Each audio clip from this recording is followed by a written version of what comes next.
Well, she used to have a weekly gig at a club called Visiones, which is right down from the Blue Note, and I used to sub there pretty frequently for her, and then that gig ended, and there was a certain point where she just asked me to be in the group, and it was around the time where she'd written a piece that had been commissioned by Jazz at Lincoln Center, and so that was the focus of this first performance was,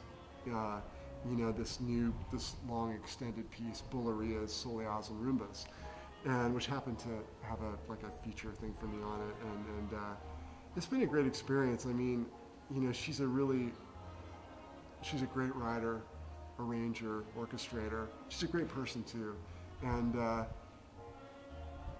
in a way, playing with her group, it's almost like a chamber group in some ways. The focusing on playing, fitting in the ensemble and how your part fits with the whole. I feel like it's more of a chamber mentality in some ways, which is great. And then getting a chance to solo with that group is also really fun. I think about it sometimes like, I feel like, man, this must have been what it was like for Miles Davis or something like that, to stand in front of the Gil Evans group, riding on that level and that depth of orchestration, especially when we're in some of those, incredible halls where you're really hearing everything behind you, man. It's just, it's tremendous. And I grew up, listening to, I mentioned Duke Ellington, that experience with my high school band director, and I really, as we're at Newport, it makes me think of that incredible Paul Gonsalves solo on Dominion and Crescendo Blue, and that's something I listened to hundreds of times when I was a teenager, and something that really inspired me, just just the whole thing about that tune and his solo. And so to have the opportunity to be in front of a great band and to play, it's tremendous. And there's great musicians in the band, and I've really learned a lot from the experience.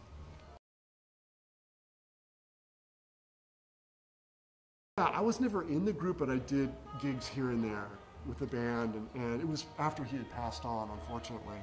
But I used to go hear the band when I first started coming to New York as a student. For spring break, I would always go to Sweet Basil and hear them, and loved it. And of course, like probably everybody, I love the records with Miles Davis, and I really love the individualism of Gil Evans. So, to get to play these charts, the original arrangements, it's incredible.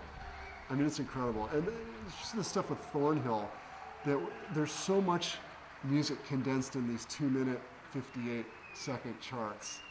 It's stunning. And then it was written at that time, and it's so hip. I don't know, it's incredible. It's an honor to play that music, I have to say. Yeah.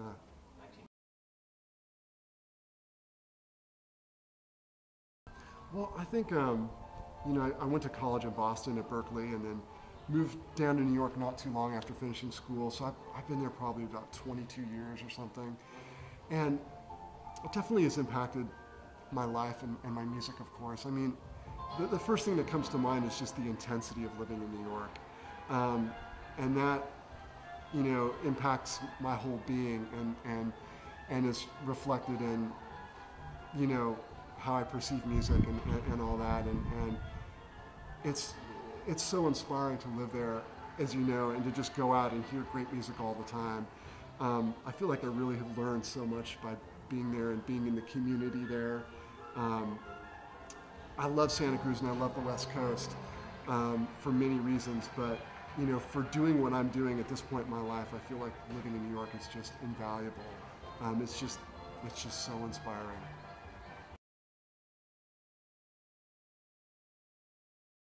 Yeah. Well, I don't know if it's required. I mean, I think for a young musician, it's great to experience it, I would say. I always encourage people to go. Maybe you're not going to live there for 20 years, but to go for 6 months, to go for a couple of years, because I think it does change you. I think that, especially now at this point in history, there's not as much work, and you really have to want it, and you really have to put it out there and put your, put it all on the line, or however you want to put that, and I think there's a certain, that's a great rite of passage to have to go through that. And I know there's really great musicians who don't live in New York, and everything. But for me, it's vital to my growth. So I'm still there.